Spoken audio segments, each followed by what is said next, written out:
John Oetjens, and welcome to Schooling Around. Today we visit with Assistant Superintendent of Curriculum and Instruction, Ken Weaver. We'll find out what changes are in store in our classes and tests this year. Then it's over to the athletic department and our new athletic director, Cole Andrews, telling us a bit about going from Frankenmuth to Oxford and putting it all together. Finally, a look at education 60 years ago through the eyes of a small-town teacher. Stay tuned.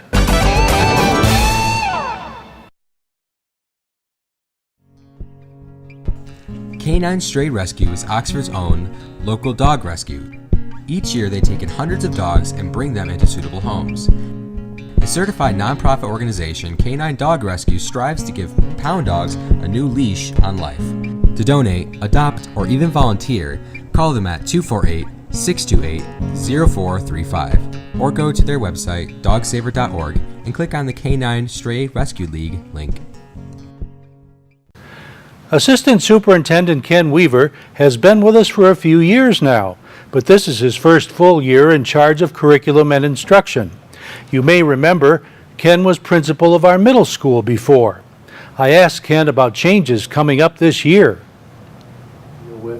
As far as accountability, the biggest change that we've got to deal with this year will be we are going to be administering the SAT at the high school level for 11th grade and the PSAT in the 9th and 10th grade. Those are new tests this year. So that's going to be a big change from the ACT to the SAT. There are differences in the test.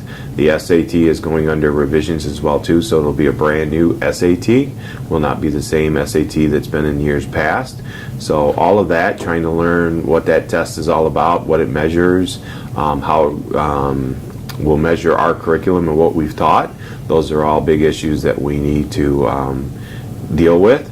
Obviously, we've got the M-STEP behind us last year. It went pretty well, quite honestly. We still haven't got the results back, so that's a little disappointing. One of the things that we went to the online testing was that we were going to get results back faster, but we have not seen that. We've gotten like individual student results back, but we don't know the cut scores. We don't know what's passing. We've got no item analysis back. All we've gotten is like a raw score, but we have no frame of reference for that score. We're going to be doing a little tweaking this year as well. Yeah, this year we're trying to implement some new curriculum changes that we made at the K-5 level. I mean, we're still working on the standards-based report card, and I think parents, when they see that come out at the end of first trimester, will be pleasantly surprised and happy to see it's filled out a lot more. It's more standards-based. So that's going to be a big change, and we've been working hard on that. We still have a lot of work to do in the areas of science and social studies, but this is a multi-year project that we've been working on, and it takes a while to make these huge philosophical changes and changes in teaching practices and so forth. But we're also putting in K-5 Math Expressions, which is a new math program. It's a little more traditional than what we previously were teaching with the EDM, but it lines extremely well, lines up well with the standards-based report card. It's a little more traditional in the fact that kids stay with a skill and they go till they master it, versus EDM did a lot of spiraling with curriculum, not only within the grade level but across grade levels, so they would come back and revisit. And I understand the philosophy behind that, but with the approach that Math Expressions uses, you're going to see more of an emphasis back on some of the old skills that you may remember when you went through elementary, not to the exclusivity of taking the some of the story problems and some of the more challenging math problems away, but trying to make sure those kids have a solid foundation with their math skills. But will parents be able to help kids with their homework? Yeah, and they could with EDM, I think. It was just a little bit difficult sometimes because there's a lot of different ways to do math, and I think that what parents were used to, and like when I was instructed, a lot of times the math teachers taught you one way and that was the only way that you could use it. But what we found is that way works with some kids, it doesn't work with all. So what math teachers, or what math instruction has changed to now, is teaching kids couple of different ways to do it. And what math instructors are doing, and what sometimes the message gets lost, is that teachers are not teaching them different ways of doing math just for the sake of doing different ways, but they're trying to put more tools in their tool bag in order to do math. Because while the one way that you're taught, like as a traditional instruction, as you can think back to when you went through school, may work for half the kids, there was a lot of kids that didn't get math, and they were just kind of pushed aside as the math levels went up and as things got more difficult. So what the idea now is to teach kids a couple of different ways to do things, but kids use the way that works for them, and if the parent has a way that works and they can teach it to their child, it's really about showing the work, showing the process, and getting to that correct answer and understanding how you got there, not necessarily is there one way to do it. So how has education changed in the last 20 or 30 years? More on that after this.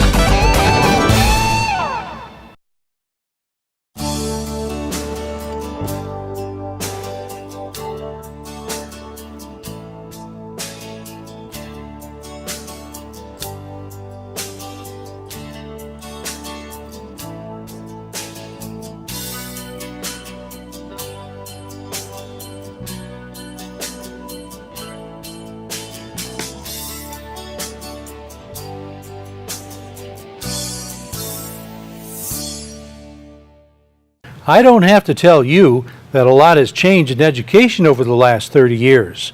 Ken gives us an overview. What you see happening nowadays is you see a real emphasis on real-world application, and you see an emphasis on authentic assessment. You see more of an emphasis on standards-based assessment and understanding what kids know. And there's a big movement in days past. And when I went through school, you were taught many times the way the teacher wanted to teach you. There was not a written curriculum. There was no, it was basically they went by the math materials and what the teacher thought was best to learn for that grade level. Now what you've seen during the 80s, 90s, you had development of written curriculum in Michigan. You also have now, in the last like 15, 20 years, you're starting to see more competency-based education, and you're going to keep seeing that happen, where competency-based education is basically if a kid is able to pick it up in a week, then they move on. So it's more student-learner focused, and the fact that you're not going at the pace set by the teacher so much, but you're trying to go by the pace set by the learner. But as far as big changes that you see, you still see the times tables, you still see 2 plus 2, you'll still see all of that as well too, but it's not what you can do with random bits of facts and knowledge and so forth. It's about thinking. It's about that critical thinking piece and being able to put it all together so that you're able to be creative, you're able to use the skills and the knowledge that you've acquired to best package it in a way that can help not only society but whatever company that you may be working for, and being able to be the best learner that you can be so that you can be a productive citizen. This is the year of the strategic plan for Oxford schools. Ken tells us more. The strategic plan is we're just getting started with that, is that it'll focus a lot on the curriculum academics, looking at where we're at, what we've done, and then trying to take an assessment and then trying to figure out where we want to go and getting teacher and community input on that so that we have an idea as to what direction, what areas do we want to improve on. And a lot of that is tied into the school improvement plans and district improvement plans, that each building has a school improvement plan as well too. So all of that gets tied together so that we're able to move together. There's kind of a synergy that gets involved in all this, that if we're all moving together in the right direction and applying our resources, we're more efficient and more effective. And that's what the strategic plan is hopefully going to bring us together and do. We still got a long ways to go. We've had a lot of transitions here at central office, so we're in the process of getting ready and geared up to do the strategic planning that is necessary. We'll talk about one of the biggest challenges this year in a moment. Hi everyone, I'm Julie Hogan, host of a new show called Let's Get Strolling. And what I do is I interview local businesses and interesting and fun people, sometimes event planners, sometimes the residents of Oxford. Maybe next time it could be you. Join me next time on OCTV on Let's Get Strolling. Ken Weaver tells us that one of the biggest challenges this year is student growth. We're required by law to have student growth in the evaluations of teachers, and trying to figure that piece out. That is very complicated. The state had passed that law about 3 years ago, and they weren't able to figure it out. And as a matter of fact, it might have been longer than 3 years ago. And they weren't able to figure out how to measure individual student growth. So they've kind of pushed it back to the districts where we've got to have student data. It's not as easy as what people might think. The state only tests in certain areas. You know, basically you're reading, writing, math. They only test science and social studies every like 3 years. So there's just not that testing data. So how do you measure the effectiveness of a band teacher through data and through assessment? It's very difficult. Same thing with PE. And we're required to try to measure the effectiveness of all of our teachers. So that's probably the biggest challenge that we've got, is trying to figure out a system that makes sense, that's fair, that really does measure what you say you're going to measure, that you're trying to measure the teacher effectiveness. But education is never that easy. We keep trying to make it a business, and it's not. No child is ever a business. Every child is to be valued. Every child is unique. Every child is not a test score, and that's really, my focus is trying to keep that front and center, and making sure that we've got opportunities for kids, and that is probably the biggest challenge that we have this year. One of the ways of giving credit for tougher classes is weighted grades. I asked Ken about that. Yeah, we weight grades at the high school. It's a very complicated formula, and I don't have it off the top of my head. But yeah, we weight dual enrollment courses, we weight IB courses, we weight AP courses, which AP courses and IB courses are high school taught courses that students, if they score high enough on the exam, they can get college credit. So they're like that.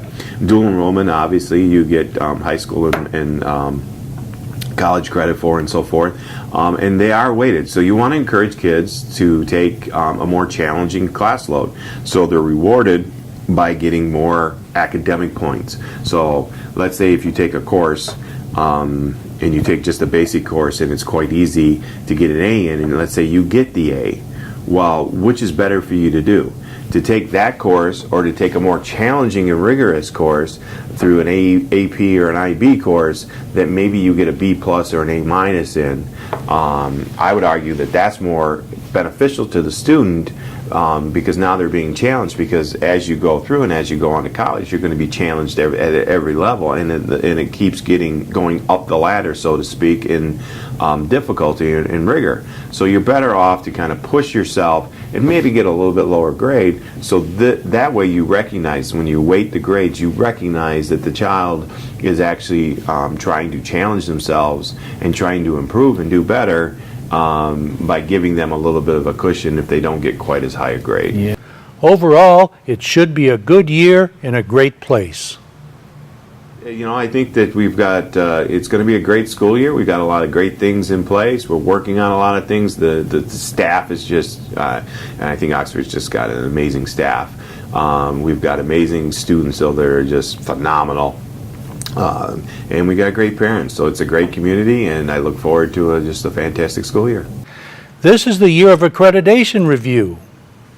Every 5 years, we have to be, there's an external review that happens from the Advanced Ed Association, which is, that's where we get our accreditation. They're the ones that validate and say that, yes, we're a school, and that we're a school striving to be the best that we can be, and that we've got certain standards, and that we're holding kids to those standards.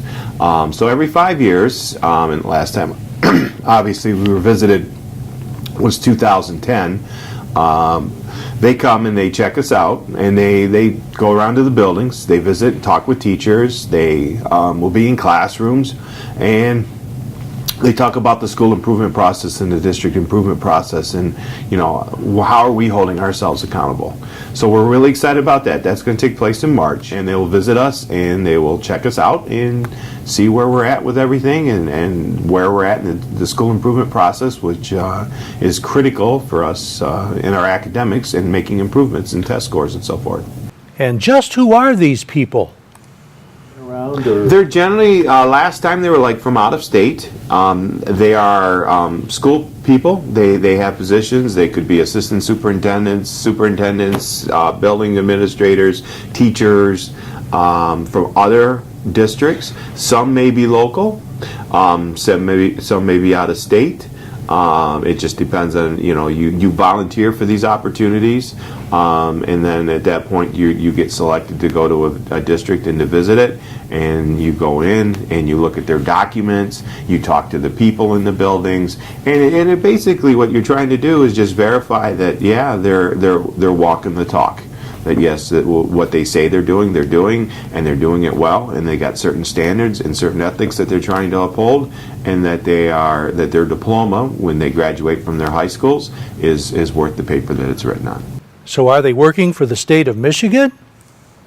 It is a process. It's really for the National Accreditation Organization. It's not necessarily for the state. The state gets involved in the school improvement process, and we submit our documents to both organizations when we submit them. So it's the state looks at our school improvement stuff. They also look at our district improvement stuff. But the accreditation and the external review, that's for a separate NCA. It's called North Central Accreditation Association. How about some of the other things going on this year? Curriculum, we're going to be looking at 6-8 math and ELA at the middle school this year, so that's going to be a big initiative. We're working on world language at the K-12 level and concentrating mostly on Chinese right now, but we'll also be working on Spanish. And those really are the big initiatives. We're really working hard on the school improvement process. The principals are going to be going off to some trainings and participating in some data analysis.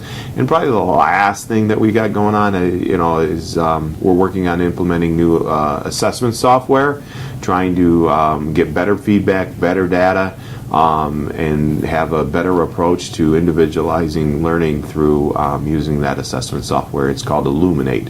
So that's a big, it replaces what was formerly known as SchoolNet that kids were taking tests in, and it gives you feedback on standards and how many kids are passing and on a standard, how many have mastered that standard and so forth, and how many have not. An update on the International Baccalaureate program in a moment.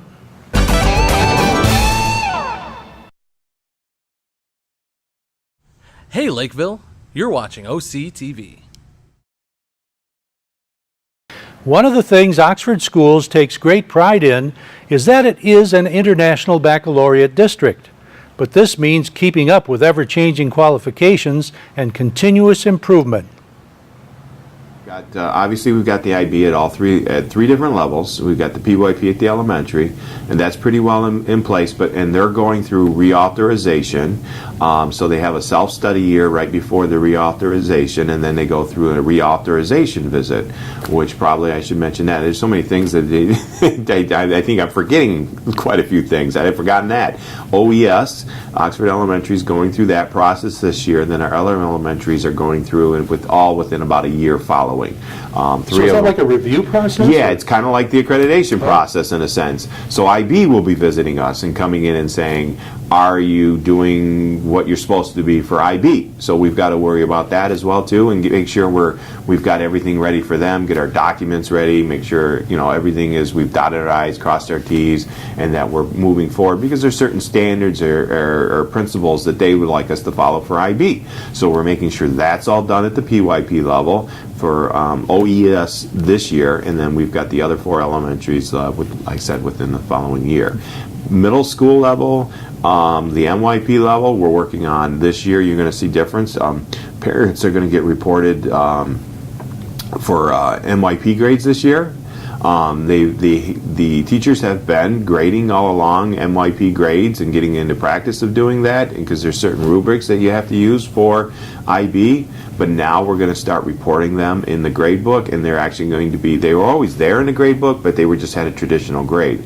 Now the parents are going to start seeing that IB grade being figured or configured for that particular class. So if they've got math, they would not only get a traditional math grade, but they're also going to get a math IB grade as well too. So, and then as well, we're working on getting the personal project in place, which is kind of like exhibition, but exhibition increased tenfold in the fact that kids are now they're doing authentic projects that could lead to some really, I've seen some really great things that they've led to where kids have developed certain products and so forth. But it's not just like a report. It's where they're creating and trying to make the community better through some different project that they've created. So we're putting that in place, and the DP program is always a never-ending process of improvement and trying to put in new classes there. We have a global studies class that we're putting in at the high school this year to broaden out that curriculum as well too, and give more kids options with the DP program as well. A reminder to all that rigor, not GPA, is what counts.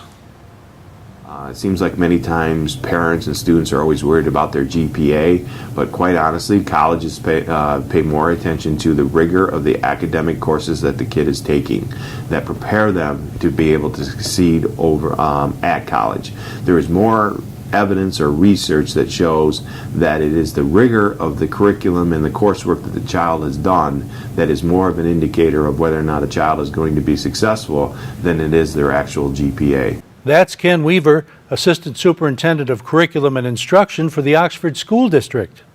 Over to the AD's office right after this.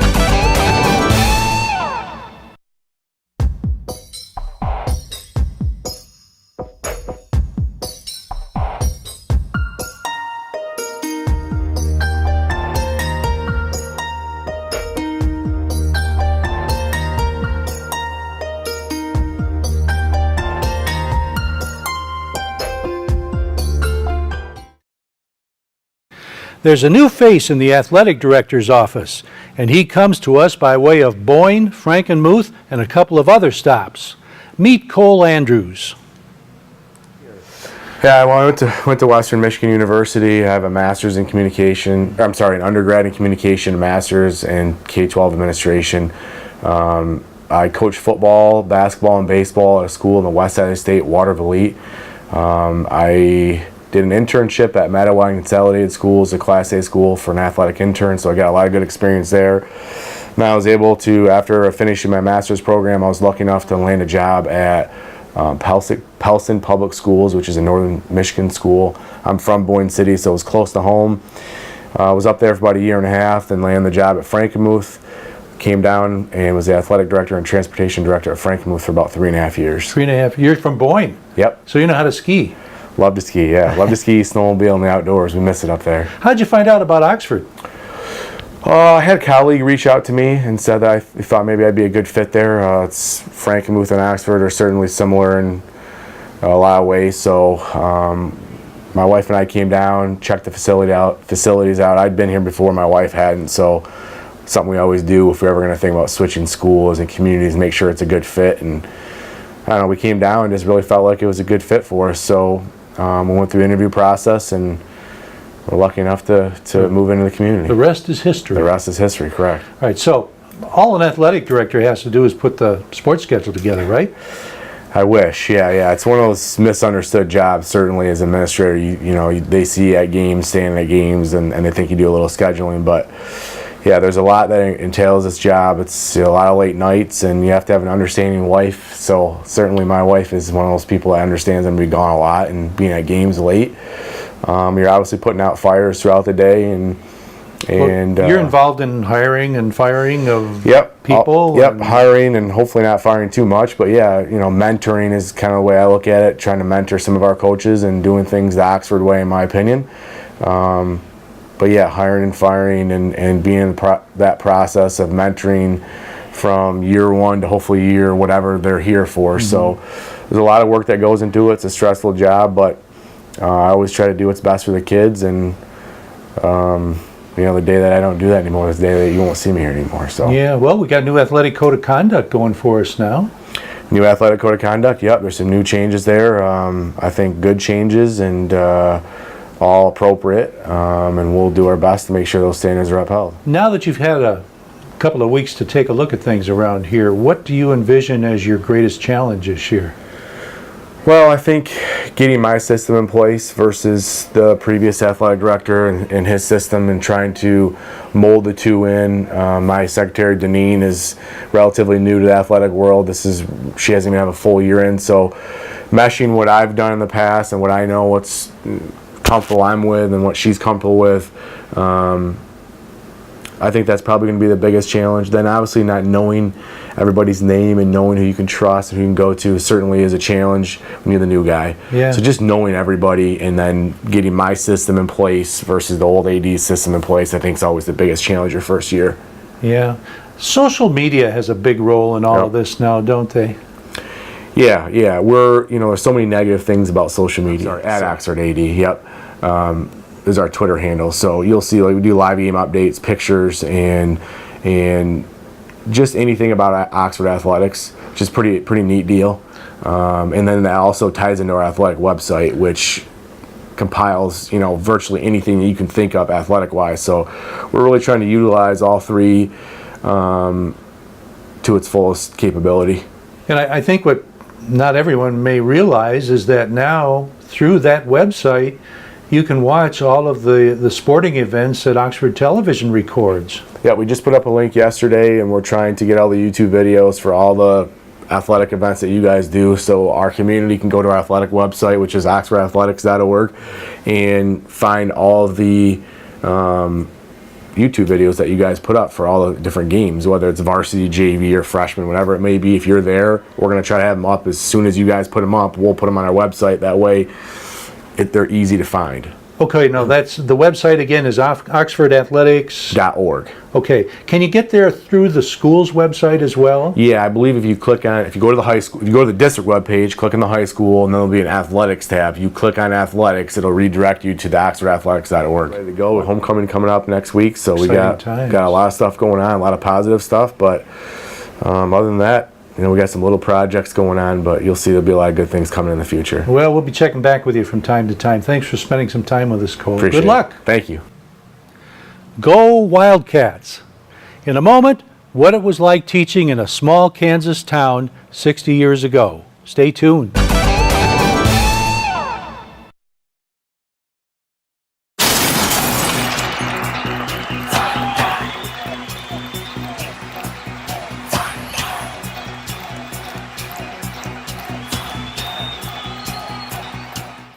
Sister Martina Stegman has been a member of the Dominican Sisters of Peace for over 65 years. We had the pleasure of visiting her at the Dominican Center in Oxford for a My Life shoot a couple of weeks ago. In the midst of hearing about International Baccalaureate and M-STEP, I thought you'd get a kick out of listening to some of our chat. In a little town, Strong City, Kansas. It was a school that had 4 grades in each room. What year would this have been? 1952. Okay. I had the first 4 grades. I was only 19. When I think of it, how they entrusted, I had only 17 kids. It was a place where someone thought that these people needed evangelization. I mean, they needed schooling. They were people on the fringe. And so there just two teachers went and 1 sister to keep house. So there were just 3 of us that were sent to Strong City. At that time we had no cars. They had to come and get us. When you talk about people on the fringe, you mean kids from struggling families? That's right. Poor and maybe didn't have a chance to be instructed in the faith. Since you were teaching grade school, that really meant that you taught a number of subjects, right? Oh, yeah. I mean, you had these kids all day. 36 subjects every day. And how many grades did you say you had? 4. First, second, third, and fourth. Were they all in the same room? Same room. But only 17. But you just concentrated for 10, 15 minutes with this group, and then you went to the next group, and then just constantly. Talk about multitasking. Yeah. You can see more on My Life, which airs Monday through Friday at 10 and 2 on our cable channels. It will also be on our website, OCTV.org. She's quite a gal. That's Schooling Around for this week. Thanks to Kyle Snage at the controls, Dan Zweiss at the editing desk, and you for watching. This is Oxford Community Television, keeping it local.